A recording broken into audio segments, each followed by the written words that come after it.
ہمارا پورا ملک بہت بڑے امتحان سے گزر رہا ہے، خاص طور پر ہمارے 2 صوبے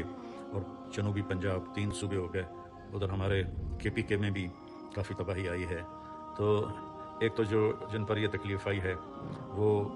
صبر کریں، اور جو عافیت میں ہیں ہم ان کی مدد کریں۔ یمن والے آئے تھے، ان کی غربت کو دیکھ کر آپ کے چہرے کا رنگ بدل گیا، آپ نے فوراً مدینے والوں کو اکٹھا کیا اور ان کے لیے چندہ جمع کیا۔ اس وقت جتنے بھی مالدار لوگ ہیں اور جتنے بھی ہمارے ملک میں فاؤنڈیشنز ہیں یا NGOز ہیں، وہ سارے میدان میں آئیں اور اللہ کے بندوں کی مدد کریں۔ میری ساری مالداروں سے، متوسط سے، غریب لوگوں سے اپیل ہے، 1 روپیہ بھی ڈالنا تو ڈالیں۔ تو اس کے لیے میں نے اسلامک ریلیف فاؤنڈیشن جو انٹرنیشنل فاؤنڈیشن ہے اور بہت بڑے اسکیل پر ان کا کام ہے، میں نے ان سے اپیل کی ہے کہ آپ ہمارے پاکستان کے لیے تشریف لائیں اور اس کے لیے آپ مدد کریں، چونکہ حکومت کے وسائل بھی اتنے نہیں ہیں کہ وہ اتنے بڑے نقصان کو پورا کر سکیں۔ تو اس لیے ہم جو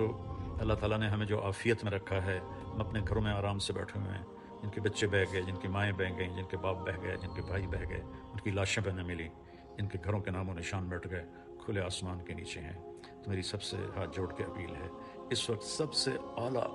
صدقہ خیرات کا مصرف جو استعمال ہے وہ ان سیلاب زدگان کی مدد کرنا ہے۔